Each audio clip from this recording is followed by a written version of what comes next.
everyone, today in this video, I'm going to be checking out the DREAME. This is the R10 Pro cordless stick vacuum. DREAME did send me this vacuum, but any opinion expressed in this video is strictly my own. That being said, if you're interested in this product or you want to find out more about it, the link to it will be in the video description. Take a look at the retail box and packaging right here. They walk you through key features and tech specs all throughout the packaging. This features a one-press dust cup for emptying, 65 minutes of runtime. We also have a washable filter, built-in LED lights, and we have a swappable, replaceable battery. Now let's go ahead, let's open it up and see what's inside. Here are all the contents. First up, we have our user guide and manual in multiple languages, walking us through everything we need to know about our new vacuum cleaner. Specs can be found on page 21 if you're interested to learn more about each individual piece here and its different ratings, whether it's input or output voltage. All of that can be found there. Next, we have our charger with tech specs printed on the underside of it with barrel plug connector. Then we have our wall mount bracket and hardware kit here. 2 screws, 2 wall anchors. We have an adhesive sticker if you want to use it that way. Then you'll find the main body of the vacuum right here, powered by DREAME in their innovation lab. Pretty cool. I like that. Nice finish to it. It is going to be metallic. Then we have multiple accessories here and brush rollers. So we have a 2-in-1 tool here. Pick and choose how you want to use it with or without the brush end. Then we have a longer tool that can extend out.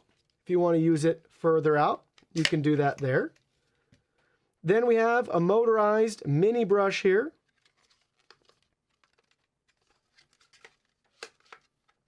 Pretty cool. I like that design. Then we have 2 brush rollers. So, looking at this one first, get a feel for it. This is their soft roller brush. So depending on your floor type, what you're trying to vacuum and clean, that could be the one that you're going to want to use. And it is super soft to the touch. Looks great. 2 small wheels there and 1 large wheel on the back side. And then look at the pivoting movement and motion that we have up and down and left and right. And then next you'll find here, this is going to be their multi-surface brush with LED lights. Take a look at the underside here. See it from all different sides and angles. 2 wheels on the back side and then 2 small wheels up on the front. And then pay attention to that too. That's going to allow some of the larger debris to be able to make their way into the vacuum and up and off of your floors. And then last but not least, we have the main vacuum head right here. Take a look on this side. We have our max indicator letting us know when it's full. 1 click empty right there for the dustbin. Up at the top, we got the DREAME logo and branding. We'll look at it from this side, the underside. Get a feel for it from all different sides and angles. Charging down there. This is a removable battery, so just press, slides out of the way. So if you have a couple of these, you can always just add your fresh battery and continue on with your clean. And right here we have our controls, suction level, and a lock button. And there's our trigger to power on or off the vacuum. Now let's go ahead and get this set up. Setup is as simple as picking and choosing which parts and components you want to use. If we're going to set this up as a traditional cordless upright vacuum cleaner, just snap in place the main extension tube and body and pick and choose which brush roller you want to use. So in this case, say we want to use the multi-surface brush, then we'll just go ahead and we'll snap that in to the end of the vacuum, and now it's ready to go. And here's a close-up of that multi-surface brush in action. And here's a close-up of the soft roller brush in action. We can't forget about the mini brush. Using the vacuum simple and straightforward, we have our trigger down here to start and stop the vacuum. If you let go of the trigger, it will shut it off. If you want to lock the trigger on, then go ahead, press the lock button. So when we press the trigger and let go, it's going to stay on. But if we unlock it, it's going to stay off unless we're holding the trigger down actively. Up at the top, we have our suction controls right here. We have 3 different options. The lowest is going to be at the bottom, and the max suction is going to be all the way up at the top. Just use the circles as an indicator for the level of suction. So here's our lowest suction power. Middle. Maximum. Now let's go ahead and start cleaning.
All right, we just finished our first clean. Let's look at the real world results. So first up on our mini brush right here, no tangles or hair wrapping to report back, just your typical dust collecting on the inside of the clear cover.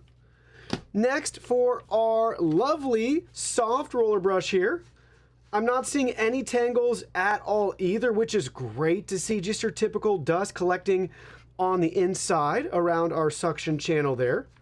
Looks really nice. And then lastly, our multi-surface brush. Take a look at that racing stripe down the middle on the inside. That's really fine dirt and dust. We've also had it collecting along the sides of the inside of the cover too. So straight down the middle and then right there on the lip on the inside. Flipping it around, I see zero hair tangles at all whatsoever. Pretty cool. We do have some dirt and dust building up in these corners as well. So that really fine dirt and dust will get trapped on the inside of all of the brushes and rollers that you see here. But that's pretty impressive for all the human hair and pet hair that we have in our house. No tangles at all whatsoever. Just that really fine dust buildup. And for the grand reveal, the dust bin right here with our max indicator. We're getting close to that full mark with this huge wad and clump of hair. Take a look at that. That's disgusting. Let's go ahead and open everything right here.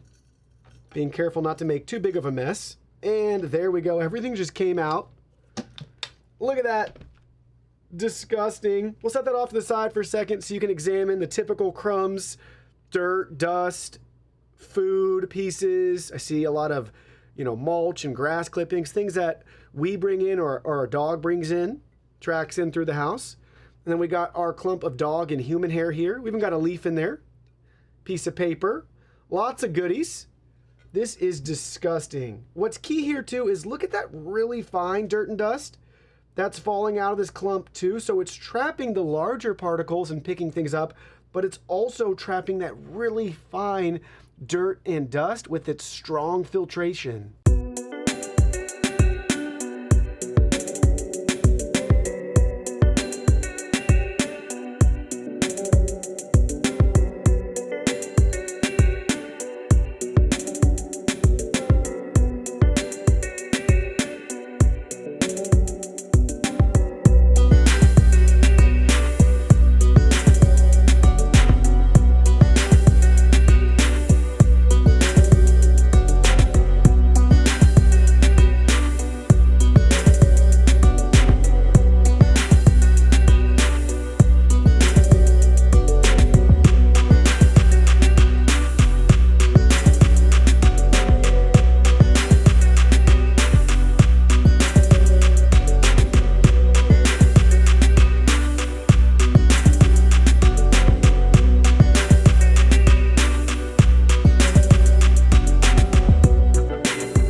How does the R10 Pro stack up against the competition? We'll be comparing it to the DREAME R10 as well as the overall average across all the different 20 plus cordless vacuum cleaners that we've personally tested. So first up, we'll look at the cost. This will give us the best frame of reference for everything else that is to follow, because typically you get what you pay for. You'll notice this is slightly less expensive than the R20, which is right about at your average typical cordless vacuum price. Next, we have our battery life. This is measured in minutes. We have a 65-minute runtime with this vacuum. We get a substantial boost in battery life if we go up to the R20 at 90 minutes, so a whopping 25 additional minutes of vacuuming. But both vacuums will be above the average of 52 minutes, so a nice boost in runtime regardless. Moving right along to our dustbin capacity, this is measured in milliliters. We have an above average dustbin capacity with the R10 Pro. Next is our max suction power. This is measured in air watts. We have 150 air watt rating for the R10 Pro. That's 40 less than the R20, but it's going to be 12 air watts above the average. In a similar vein, we have our rated power. This is measured in watts, 425 watts of power on the R10 Pro, 570 for the R20, but your average typical vac comes in at 351 watts. Next, we're looking at max CFM. We record this value in-house, 39 CFM on the R10 Pro, 49 CFM for the R20. Your average typical cordless vac comes in at 6 points below the R10 Pro at 33. Now, all that data is great, but what does it actually mean? Well, let's take a look at our carpet deep cleaning test. The best score possible is 100, and we achieve that with our R10 Pro. It's actually 5 points better than the R20. And 6 points better than your average cordless vac. So while it's not as powerful in the spec sheet as the R20, you're seeing that in the real world, in carpet cleaning, you will actually get just as good, if not better performance. And obviously, if it holds true for the R20, it also holds true for your average vac. So with all that power, how loud is it? Well, we peaked at 90 decibels, which is 4 decibels above the average. And lastly, maybe you're wondering about the weight of this unit. It's going to be around that 3-pound mark without any of the accessories, but if we attach the main body and main multi-surface brush, it's going to come in weighing at 6 pounds. I'd say very normal cordless vacuum experience. It's not going to be too heavy or too fatiguing to use around the house as you do your typical vacuuming and cleaning. So where does that leave us with our R10 Pro? Well, let me share with you my final thoughts. Below average price for above average performance. That's what you need to know with this particular vacuum. Here's what it does really well. Removable battery, built-in LEDs, multiple accessories, and that soft roller brush is a very nice touch. What would I want to see improved in the future with this vacuum? Well, I think the biggest thing here is going to be not having an LED display. They do have that on the R20 model, and it really spoils me. It's just fun to have and see the real-time color changing for the dirt and dust on your floor. So I've been spoiled by that. I miss having that feature, but it's not essential in regards to everything else. I'd much rather have the removable battery and the built-in LED lights from a practical standpoint. Also, speaking of the removable batteries, they are expensive. So if you are counting on getting some extra batteries, make sure you're factoring that in to your overall purchase.